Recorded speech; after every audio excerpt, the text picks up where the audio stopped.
Hello children, how are you all? I'm sure you all are doing good.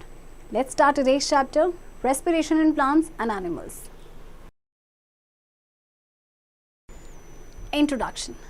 Two most important prerequisites of life are continuous supply of materials for growth of the body and energy for carrying out various life processes. All systems from the cell to the ecosystem require energy to work. As you have studied earlier, light energy is converted into chemical energy by plants during photosynthesis, and this energy is then stored in the bands of complex molecules such as glucose, starch, etc. It is these complex molecules which are given the name food. However, energy in the food has to be made available to the cells in a usable form. This is the role of respiration. Like plants, you can also breathe in or out. Place your hand on your chest. You can feel the chest moving up and down due to breathing. How do we breathe? Read this chapter to know about the mechanism of breathing. अच्छा देखिए, दो important pre requisites life के क्या है. एक तो continuous supply होना चाहिए मटेरियल्स के लिए for the growth of the body and energy for carrying out various life processes. तो जितने भी आपके जो सिस्टम्स है, सेल से लेके इकोसिस्टम तक, हर किसी को एनर्जी की रिक्वायरमेंट होती है काम करने के लिए. एंड जैसे आप पढ़ चुके हैं कि लाइट एनर्जी जो है वो केमिकल एनर्जी में कन्वर्टेड हो जाती है बाय प्लांट्स फोटोसिंथेसिस के दौरान, और फिर इस एनर्जी को स्टोर कर देते हैं बैंड्स ऑफ कॉम्प्लेक्स मॉलिक्यूल, जैसे कि आपका ग्लूकोज है, स्टार्च है, और फिर ये जो कॉम्प्लेक्स मॉलिक्यूल्स हैं इनको नाम दिया गया है फूड. अब ये जो एनर्जी जो फूड में है वो इस तरह से बना has to be made available to the cells, मतलब एक यूजेबल फॉर्म में होना चाहिए. तो ये रोल है रेस्पिरेशन का. इस चैप्टर में हम ब्रीदिंग के मैकेनिज्म के बारे में ही पढ़ेंगे. 7.1 respiration. We have already studied that digested food is assimilated into our body and is used as fuel to get energy and for growth and repair of our body. We will now read how energy is released from the food which is absorbed and assimilated in the cells of our body. Most living things need oxygen to obtain energy from the food they eat and the external environment. The plants obtain oxygen from the environment and return carbon dioxide and water vapor to it. The process of getting oxygen into the body and using it for releasing energy, ATP, by burning the food and removing carbon dioxide and water vapor from the body is known as respiration. It involves exchange of gases between the organs and the external environment. The process of respiration can be expressed in the form of a word equation as follows. Food plus oxygen, it yields carbon dioxide plus water plus energy, ATP. देखिए, आपने पहले ही पढ़ा है कि जो food है आपका assimilate हो जाता है हमारी बॉडी में और फिर एज अ फ्यूल यूज़ किया जाता है टू गेट एनर्जी, ग्रोथ के लिए, हमारी बॉडी के रिपेयरिंग के लिए. अब हम ये पढ़ेंगे कि किस तरह से एनर्जी रिलीज़ होती है फ्रॉम द फूड, जो कि एब्जॉर्ब होता है एंड देन एसिमिलेट हो जाता है बॉडी के सेल्स में. तो मोस्ट लिविंग थिंग्स जो है उनको ऑक्सीजन की ज़रूरत होती है ना. और उनको ऑक्सीजन कहाँ से मिलता है? ऑक्सीजन की ज़रूरत किस लिए? एक तो ब्रीथ तो करते हैं या उसके लिए तो चाहिए, but to obtain energy also from the food जो वो खाते हैं. तो जो प्लांट्स है वो ऑक्सीजन ऑब्टेन करते हैं इन्वायरमेंट से, कार्बन डाइऑक्साइड को रिटर्न करते हैं, वाटर वेपर को रिटर्न करते हैं. तो जो ये प्रोसेस है of getting oxygen into the body और फिर उसको यूज़ करना फॉर रिलीजिंग एनर्जी और ATP कैसे होता है? By burning the food and removing carbon dioxide and water vapour from the body, जिसे कहा जाता है respiration. So here is the equation. ये जो आपका प्रोसेस है ना रेस्पिरेशन का, respiration is essential for life because it provides energy for carrying out all the life processes which are necessary to keep the organism alive. It is a mechanism of breathing by an organism obtain oxygen from the air and releases carbon dioxide. This mere exchange of gases is known as external respiration or breathing. Respiration बहुत important है ना, क्योंकि energy provide करता है, क्योंकि बहुत सारे जो लाइफ प्रोसेसेस हैं वो एनर्जी की हेल्प से होते हैं, जिसकी वजह से ऑर्गेनिज्म अलाइव रहता है. तो ये जो मैकेनिज्म है of breathing by an organism जो ऑक्सीजन को ऑब्टेन करता है एयर से, फिर कार्बन डाइऑक्साइड को रिलीज़ करता है, तो जो एक्सचेंज होता है ना गैसेस का, इसे हम कहते हैं एक्सटर्नल रेस्पिरेशन या फिर breathing. 7.2 types of respiration. We have studied that respiration takes place in the presence of oxygen or air. Sometimes respiration takes place in the absence of oxygen, air, though it is very rare. As such, burning of food to obtain energy can take place in the presence of oxygen as well as in the absence of oxygen. Accordingly, respiration is of two types: aerobic respiration and anaerobic respiration. अच्छा देखिए, हमने पढ़ा है कि जो respiration है ना oxygen की प्रेजेंस में होता है, बट आपको मालूम है कई बार रेस्पिरेशन ऑक्सीजन के एब्सेंस में भी होता है, हालांकि बहुत रेयर होता है. सो रेस्पिरेशन आपके दो तरह के हैं, one is aerobic and another is anaerobic respiration. Aerobic respiration. Aerobic means with air. The respiration which uses oxygen is called aerobic respiration. In such respiration, the food in the form of glucose is completely broken down into carbon dioxide and water by oxidation. Aerobic respiration produces a considerable amount of energy which is stored as ATP molecules. Aerobic respiration जो है आपकी oxygen की presence में होता है, और ऐसी respiration में क्या होता है, जो फूड होता है ना ग्लूकोज की फॉर्म में, वो कम्प्लीटली आपका ब्रेक डाउन हो जाता है कार्बन डाइऑक्साइड एंड वाटर में बाय ऑक्सीडेशन. तो जब एरोबिक रेस्पिरेशन होता है उसमें एनर्जी आपकी रिलीज होती है जो आपकी स्टोर्ड होती है as ATP molecules. Activity 1, purpose to demonstrate aerobic respiration. Materials: respiroscope, beaker containing water, some germinating seeds, small pieces of potassium hydroxide stick, cotton wool. Okay, तो हमें क्या डिमॉन्स्ट्रेट करना है? एरोबिक रेस्पिरेशन, और उसके लिए आपको इन सारे मटेरियल्स की रिक्वायरमेंट हो. Procedure number 1, fix the respiroscope vertically so that its vertical tube is dipped in a beaker containing water. Number 2, introduce some germinating seeds into the respiroscope. Number 3, cut off the air enclosed in the flask from the surrounding atmosphere. Number 4, introduce a small piece of potassium hydroxide stick into the respiroscope, preventing its fall with loosely held cotton wool. Number 5, leave the respiroscope undisturbed for 24 hours. देखो आपको क्या करना है, सबसे पहले आपका जो रेस्पिरोस्कोप है उसको आपने फिक्स करना है वर्टिकली, ताकि जो वर्टिकल ट्यूब है ना वो आपकी डिप हो सके बीकर में जिसमें आपका वाटर है. अब आपने क्या करना है, आपने कुछ जर्मिनेटिंग सीड्स को रखना है उस रेस्पिरोस्कोप में. अब आपने कट ऑफ कर देना एयर जो आपके फ्लास्क में इनक्लोज है सराउंडिंग एटमॉस्फेयर से. ओके, आपने small piece of potassium hydroxide stick आपने डालना है रेस्पिरोस्कोप में, लेकिन वो गिरना नहीं चाहिए, इस तरह से उसको फिक्स कर देना है लूजली हेल्ड कॉटन वूल के साथ. फिर आपने रेस्पिरोस्कोप को 24 घंटे के लिए अनडिस्टर्ब छोड़ना है. Caution: use forceps to introduce the potassium hydroxide stick into the respiroscope. आपको क्या करना है, फॉर्सेप्स का यूज़ करना है जब आप पोटेशियम हाइड्रोक्साइड स्टिक को इंट्रोड्यूस करेंगे. Right. Observation: the level of water in the respiroscope has risen to the extent of nearly 1/5 of its volume. आप क्या देखेंगे, जो वाटर का लेवल है ना उसमें वो राइज हो जाता है. Okay, nearly 1/5 of its volume. Inference: the rise in the level of water in the respiroscope is due to absorption of gas exhaled by the germinating seeds. As potassium hydroxide absorbs carbon dioxide, it can be inferred that carbon dioxide is released by the germinating seeds during respiration. अब वो जो level of water का rise हुआ है ना वो किसकी वजह से हुआ है? क्योंकि वहाँ पे एब्जॉर्प्शन हुआ है गैस का, जो जर्मिनेटिंग सीड्स ने एक्सहेल किया. अब जर्मिनेटिंग सीड कौन सी गैस एक्सहेल करेंगे? Of course carbon dioxide. अब पोटेशियम हाइड्रोक्साइड का काम क्या है कि वो कार्बन डाइऑक्साइड को एब्जॉर्ब करता है. रिमेंबर दैट, है ना. दैट मीन्स कार्बन डाइऑक्साइड किसने रिलीज की थी? जर्मिनेटिंग सीड से रेस्पिरेशन के टाइम. B, anaerobic respiration.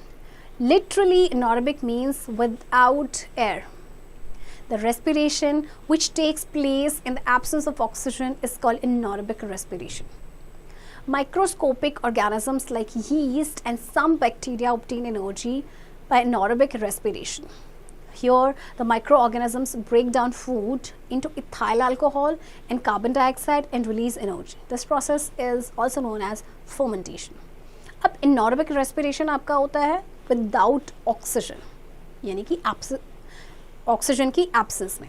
अच्छा, जैसे आपके कुछ माइक्रोस्कोपिक ऑर्गेनिज्म है, जैसे यीस्ट की बात करें या कुछ बैक्टीरिया, वो एनर्जी ऑब्टेन करते हैं एनारोबिक रेस्पिरेशन से. तो इसमें माइक्रो ऑर्गेनिज्म क्या करते हैं, वो ग्लूकोज को यानी फूड को ब्रेक डाउन करते हैं, इथाइल अल्कोहल और कार्बन डाइऑक्साइड में एनर्जी रिलीज करते हैं, और इस प्रोसेस को फर्मेंटेशन भी कहा जाता है। Activity 2, purpose to demonstrate anaerobic respiration. Materials, test tube, oil, trough, glucose solution, yeast. अब हमको डेमोन्स्ट्रेट करना है एनारोबिक रेस्पिरेशन, उसके लिए आपको इन सारे मटीरियल्स की रिक्वायरमेंट होगी।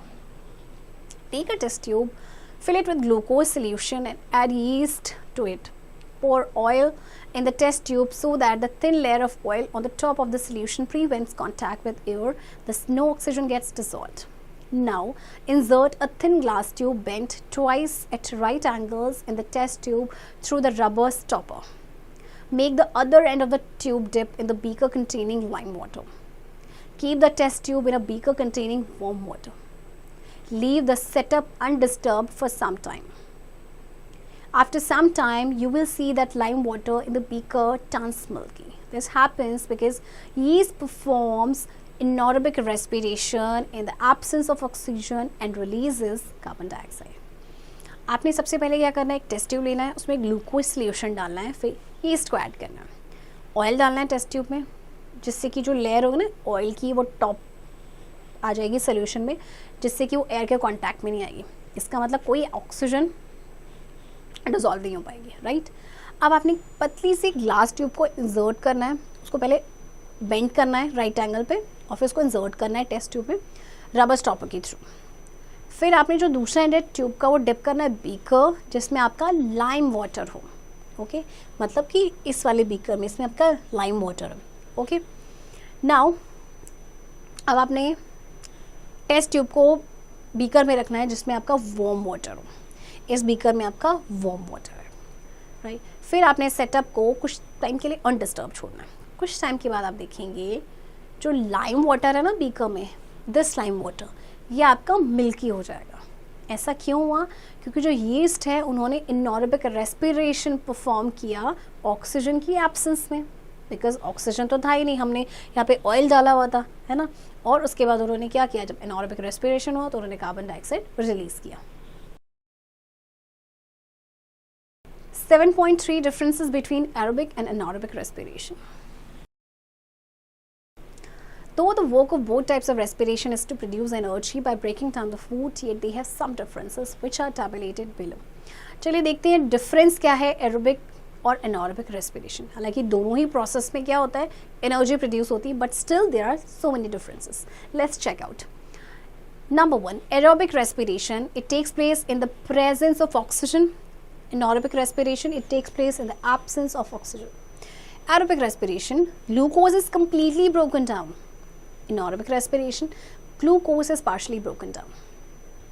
Aerobic respiration, carbon dioxide and water are the end products. Anaerobic respiration, ethyl alcohol and lactic acid are the end products. Aerobic respiration, it produces a considerable amount of energy, 38 ATP. Anaerobic respiration, it produces a less amount of energy, 2 ATP. देखिए पहला difference तो आपको पता है, aerobic respiration हमेशा oxygen की presence में होता है, जबकि एनारोबिक ऑक्सीजन की एब्सेंस में होता है। एरोबिक रेस्पिरेशन में क्या होता है, ये ग्लूकोज कंप्लीटली ब्रेक डाउन होता है, जबकि एनारोबिक में वो पार्शली ब्रेक डाउन होता है। एरोबिक रेस्पिरेशन में आपके एंड प्रोडक्ट्स होते हैं कार्बन डाइऑक्साइड और वाटर, जबकि एनारोबिक में आपके होते हैं ethyl alcohol and lactic acid, ये आपकी एंड प्रोडक्ट्स होते हैं। और जब एरोबिक रेस्पिरेशन होती है तो अच्छी खासी अमाउंट ऑफ एनर्जी रिलीज होती है, विच इज़ 38 ATP, जबकि एनारोबिक रेस्पिरेशन में बहुत थोड़ी सी एनर्जी आपकी प्रोड्यूस होती है, which is 2 ATP. 7.4 Respiration in plants. Plants need oxygen for the oxidation of glucose to release energy. This energy is used for carrying out different life processes. So the process of respiration also occurs in plants. Plants do not have a breathing system, but exchange of gases take place in plants. अच्छा देखिए, plants को oxygen की ज़रूरत होती है glucose के oxidation के लिए, जिससे कि एनर्जी रिलीज हो जाए, ओके। और ये जो रेस्पिरेशन का, इसका मतलब जो रेस्पिरेशन का प्रोसेस है वो प्लांट्स में भी होता है। प्लांट्स के ब्रीदिंग सिस्टम नहीं होते हैं, बट एक्सचेंज ऑफ गैसेस होता है, जो आपका होता है स्टोमेटा के through. Exchange of gases in plants mainly takes place through stomata present on the leaves, stem and sometimes through the roots. Stomata are pores on the surface of a leaf. Each stoma is surrounded by two bean-shaped guard cells. The guard cells help in the opening and closing of the stomata. Carbon dioxide is also taken in through the stomata for the process of photosynthesis. Oxygen from the stomata reaches the cells where it is used for oxidizing the food and releasing energy. तो जैसे मैंने आपको बताया कि plants के breathing system नहीं होते, but gases का एक्सचेंज होता है, वो होता है आपके स्टोमेटा के थ्रू. स्टोमेटा आपके छोटे छोटे पोर्स होते हैं जो आपकी लीव्स के सरफेस पे होते हैं, कई बार स्टेम में होता है और कई बार रूट्स के थ्रू भी ये रेस्पायर करते हैं. ओके, मतलब गैसेस का एक्सचेंज होता है. इसमें स्टोमेटा जो होता है सिंगुलस का होता है स्टोमेटा, और हर स्टोमा जो है दो बीन शेप्ड गार्ड सेल से आपके सराउंडेड होता है. जो गार्ड सेल्स होता है वो ओपनिंग एंड क्लोजिंग में हेल्प करता है स्टोमेटा की. कार्बन डाइऑक्साइड को लिया जाता है स्टोमेटा के थ्रू फोटोसिंथेसिस के प्रोसेस के लिए. जो ऑक्सीजन होता है ना स्टोमा से वो सेल्स तक पहुंचता है जहाँ पे इसको फूड की ऑक्सीडेशन के लिए यूज़ कर लिया जाता है, देन एनर्जी रिलीज होती है. The stem and fruit of some plants have minute openings called lenticels which help in the exchange of gases. In the roots, the root hairs take up the oxygen which is present in between the soil particles. That is why gardeners loosen the soil from time to time. This oxygen that enters the roots, similarly, carbon dioxide moves out through the root hairs into the soil. In aquatic plants, oxygen dissolved in water diffuses into the plants through the leaves, stem and roots. Seeds and plants also respire. अच्छा देखिए, जो stems या fruits होते हैं ना कुछ plants के, उनमें माइन्यूट ओपनिंग्स होती है जिन्हें कहते हैं लेंटिकल्स, जो कि गैसेस के एक्सचेंज में हेल्प करते हैं, यानी कि जो स्टोमेटा का काम करते हैं. तो रूट्स में जो रूट हेयर्स होती हैं वो ऑक्सीजन को ले लेती हैं जो कि आपके सॉइल पार्टिकल्स के बीच में होता है. तो इसीलिए क्या होता है, गार्डनर्स को आपने देखा होगा सॉइल को ना टाइम टू टाइम लूजन करते हैं. फिर ये जो ऑक्सीजन है ये रूट्स में एंटर करती है. इसी तरह से जो कार्बन डाइऑक्साइड है वो रूट्स से आपके मूव आउट हो जाती है सॉइल में. एक्वेटिक प्लांट्स क्या करते हैं, जो वाटर में आपका ऑक्सीजन डिजॉल्व होता है ना, तो ये डिफ्यूज़ हो जाता है प्लांट्स में लीव्स के थ्रू, स्टेम के थ्रू या रीड्स के थ्रू. एंड जो सीड्स होती हैं प्लांट्स की वो भी रिस्पायर करती हैं. Activity 3, to show that plant exchange gases through stomata. Method: take a potted plant and select 2 leaves and coat them with petroleum jelly on the undersurface. Expose the plant to sunlight. You will observe the leaves die because air cannot enter the leaves. देखो, आपको ये show करना है कि plant जो हैं वो gases को एक्सचेंज करते हैं स्टोमेटा के थ्रू. तो आपने क्या करना है, एक पॉटेड प्लांट लेना है, 2 लीव्स को सिलेक्ट कर लीजिए. अब उनको पेट्रोलियम जेली से, जिसे आप वेस्लीन कहते हैं, उससे कोट कर लेंगे अंडर सरफेस पे, लीफ के अंडर सरफेस पे. फिर आप उसे सनलाइट पे रख दीजिए प्लांट को. आप देखेंगे जो लीव्स है ना दे विल डाई, क्योंकि एयर लीव्स में एंटर ही नहीं कर पाएगा क्योंकि रास्ता जो है वो ब्लॉक हो गया. स्टोमेटा की जो ओपनिंग्स हैं, मतलब जो छोटे छोटे पोर्स हैं, हमने उन्हें क्लोज कर दिया. Right. 7.5 Respiration in animals. Different animals have different mechanism for exchange of gases, such as fishes have gills and insects have spiracles. Some animals like hydra and earthworm breathe through their skin. Let's discuss a few of them which are typical ones. अब different animal के different mechanism होता है gases की exchange के लिए. जैसे fish आपको पता है गिल्स के थ्रू ब्रीथ करती हैं, है ना. इंसेक्ट के स्पाइरिकल्स होते हैं, और कुछ ऐसे एनिमल्स जैसे हाइड्रा या अर्थवर्म वो अपने स्किन के थ्रू करते हैं. तो चलिए सबसे पहले पढ़ते हैं respiration in amoeba. Amoeba is a single-celled animal and lives in water. It depends on simple diffusion of gases for breathing. To supply itself with energy, amoeba requires oxygen as well as food. Oxygen passes from the watery environment into amoeba through the cell membrane. At the same time, waste products like as carbon dioxide pass out through the cell membrane. Excess water is pumped out through the cell membrane by a contractile vacuole. Amoeba आपको पता है कि unicellular organism है और ये water में रहता है. ये आपके डिपेंड करता है सिंपल डिफ्यूजन जो गैसेस का होता है ब्रीदिंग के लिए. तो अपने आप को एनर्जी सप्लाई करने के लिए अमीबा को ऑक्सीजन और फूड दोनों की ज़रूरत होती है. राइट. ऑक्सीजन जो है ये पास करता है वाटर एनवायरनमेंट से अमीबा में सेल मेम्ब्रेन के थ्रू. सेम टाइम पे जो वेस्ट प्रोडक्ट होते हैं जैसे कि कार्बन डाइऑक्साइड है वो पास आउट होता है सेल मेम्ब्रेन के थ्रू, और जो एक्सेस वाटर होता है वो पम्प्ड आउट हो जाता है सेल मेम्ब्रेन के through by a contractile vacuole. Respiration in earthworm. Earthworms live in soil. In its respiratory system, oxygen enters through the skin. The earthworm produces carbon dioxide gas which leads through the animal's skin. However, the skin must remain moist for gases to pass through. If the earthworm remains out in the heat of the sun, the skin dries out and the animal is suffocated. earthworm आपको पता है soil में रहता है ना, और ये अपने स्किन के थ्रू ब्रीथ करता है. तो earthworm जो है कार्बन डाइऑक्साइड को प्रोड्यूस करता है जो उसकी स्किन के थ्रू ही बाहर निकलती है. हालांकि जो स्किन है वो मॉइस्ट रहनी चाहिए जिससे कि गैसेस जो है वो पास हो सके. अगर earthworm जो है वो सन की हीट में रहेगा तो उसकी स्किन ऑब्वियसली ड्राई आउट हो जाएगी and then animal is suffocated. Respiration in fish. Fish possess gills for exchange of gases. There are feathery structures behind the head which usually are covered by a flap called operculum. The gills are fed with blood from the heart. In the gills, oxygen passes from the water into the blood. Carbon dioxide wastes also pass out through the gills.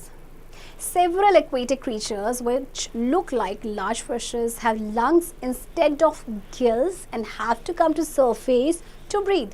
These animals, such as whales and porpoises, are in fact mammals. The process of breathing in grasshoppers is very slow and does not have lungs for respiration. Fish के पास gills होती हैं gases के exchange के लिए, और ये आपके feathery structures होते हैं जो हेड के बिहाइंड होते हैं, जो आपके फ्लैप से कवर्ड होते हैं जिसे कहते हैं ओपर्क्यूलम. अब जो गिल्स होते हैं ना, ये आपके फेड होते हैं blood from the heart. Okay, तो गिल्स में ऑक्सीजन जो है वो वाटर से पास करती है ब्लड में. कार्बन डाइऑक्साइड जो आपका वेस्ट है वो भी पास होता है गिल्स के through.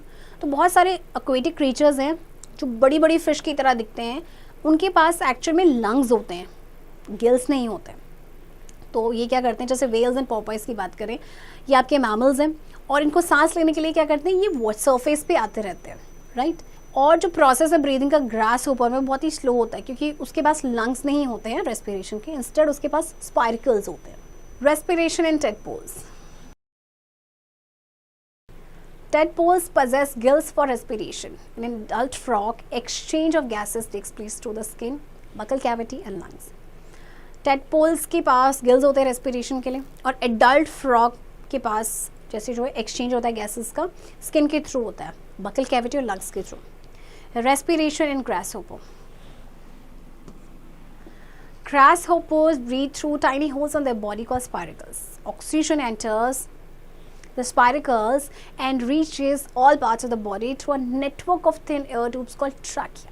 The trachea branch into tracheoles which reach each and every cell of the body. Carbon dioxide produced during respiration is released out of the body through the same network of trachea and tracheoles. Grasshoppers की body में ना tiny holes होते हैं जिन्हें कहते हैं spiracles. ये उनके थ्रू ब्रीथ करते हैं.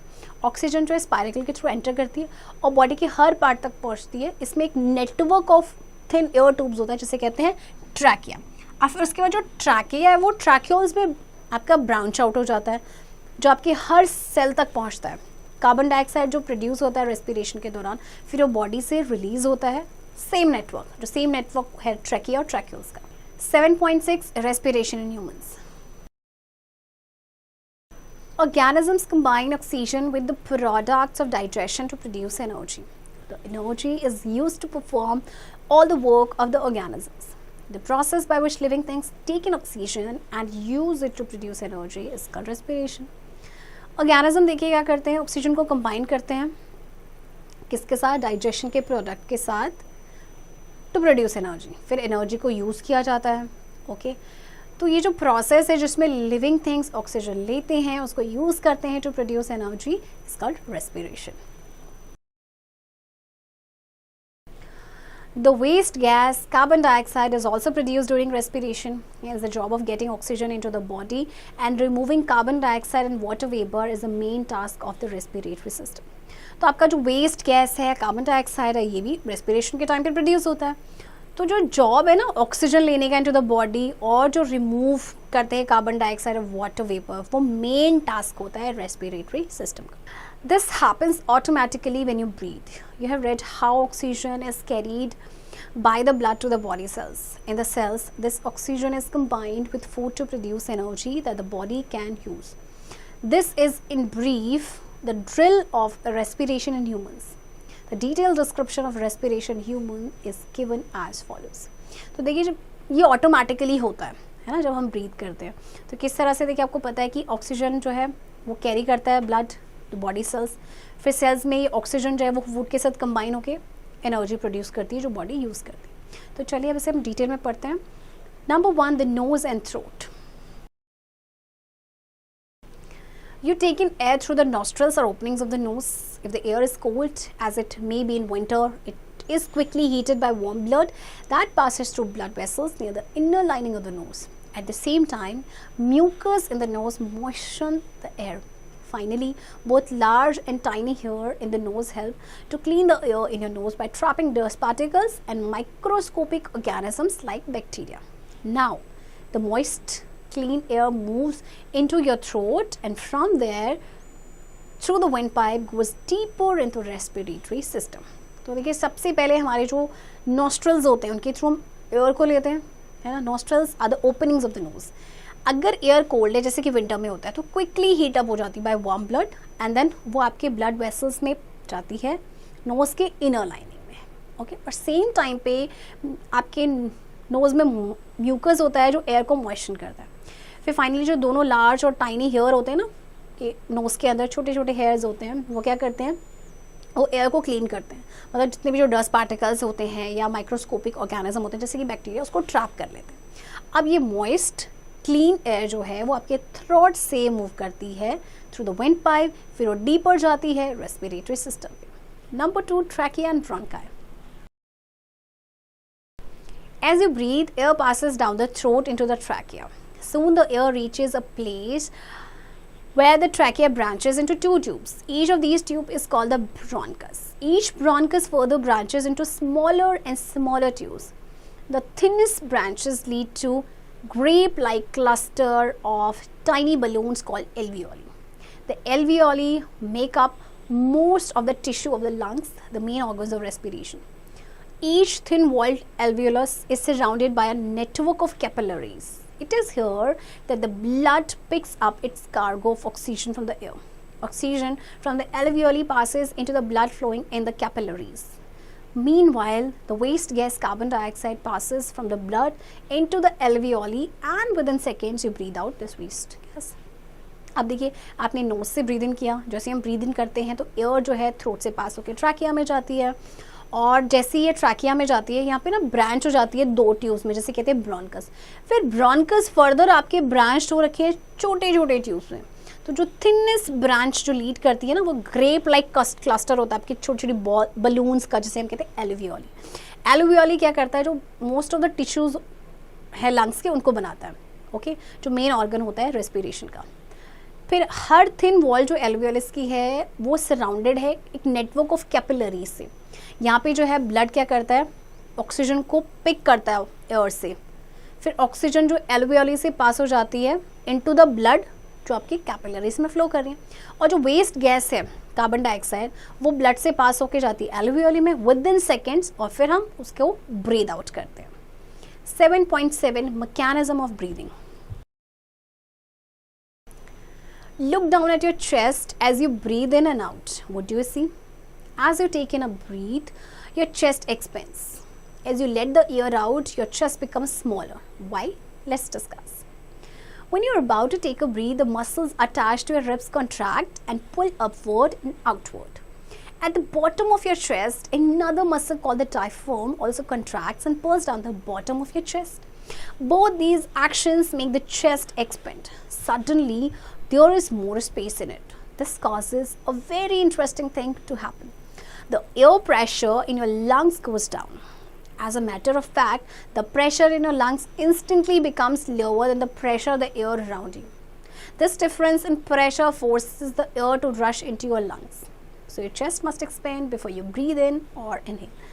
अच्छा देखिए मैकेनिज्म क्या है ब्रीदिंग का. जैसे कि आप सांस लेने वाले होते हैं, ब्रीथ करने वाले होते हैं, तो मसल्स जो हमारे रिब्स के साथ अटैच होती है कॉन्ट्रैक्ट हो जाती है, अपवर्ड पुल होती है और outward.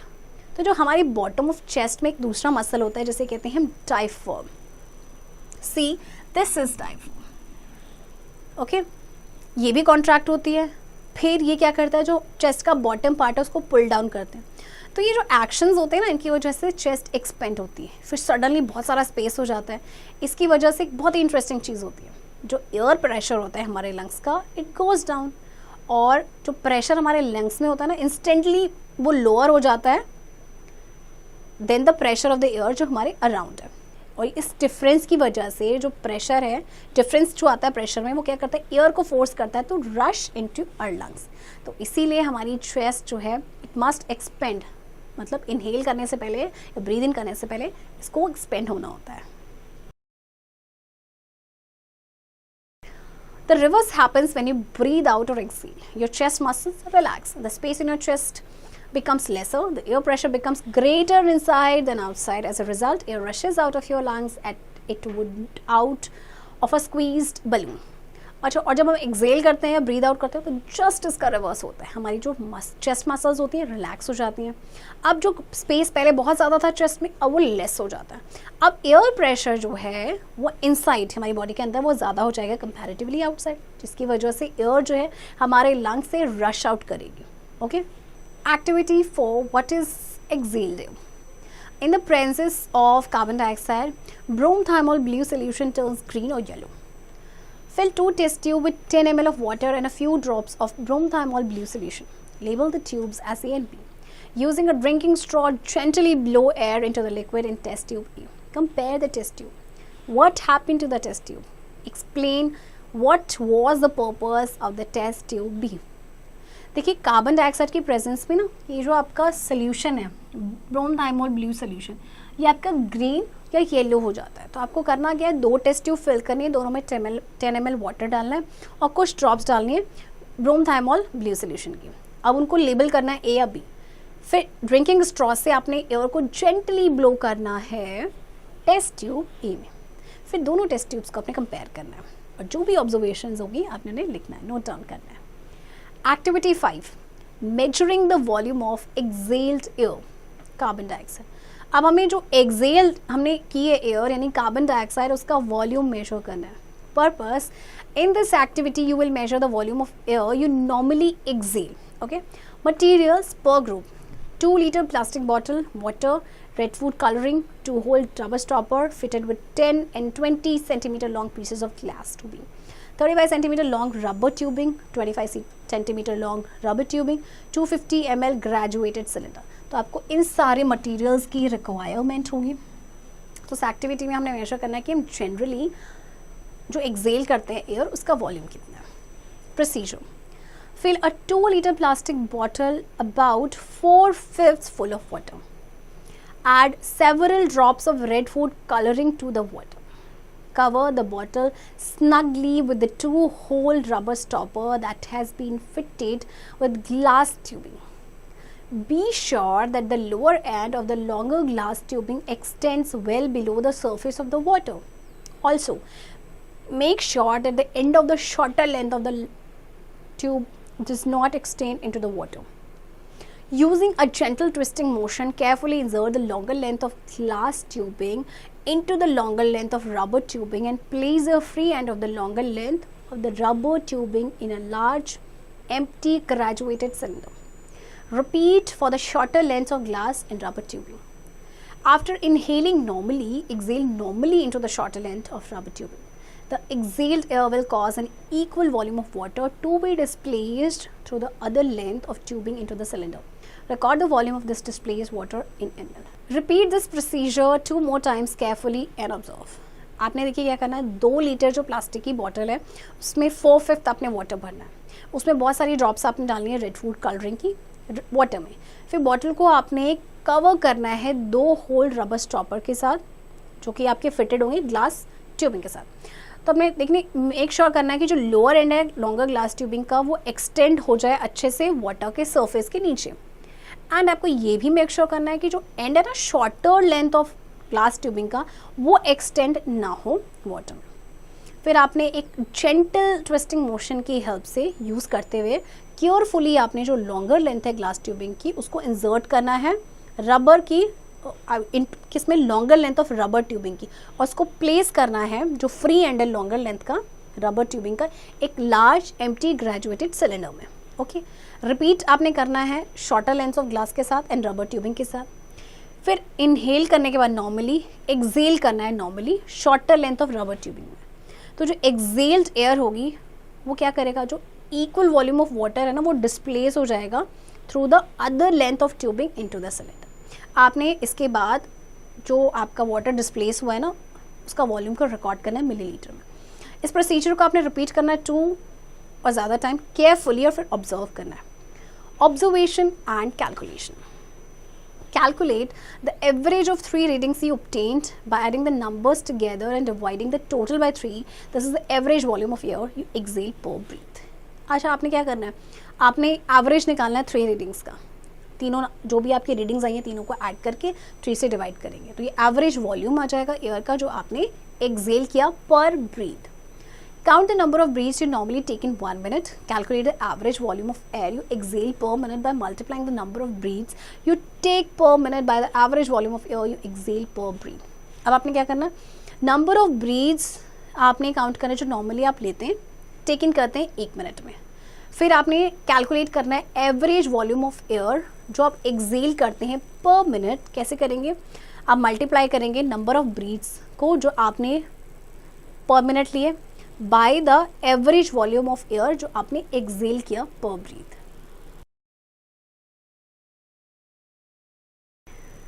Difference between breathing and respiration. चलिए डिफरेंस देखते हैं कि ब्रीदिंग और रेस्पिरेशन में क्या डिफरेंस है। Breathing, it is a physical process which involves the exchange of gases. Respiration, it is a biochemical process which involves breakdown of food. Breathing, no energy released during this process. Respiration, energy is released during this process. Breathing, it takes place outside the cell. Respiration, it takes place within the cells.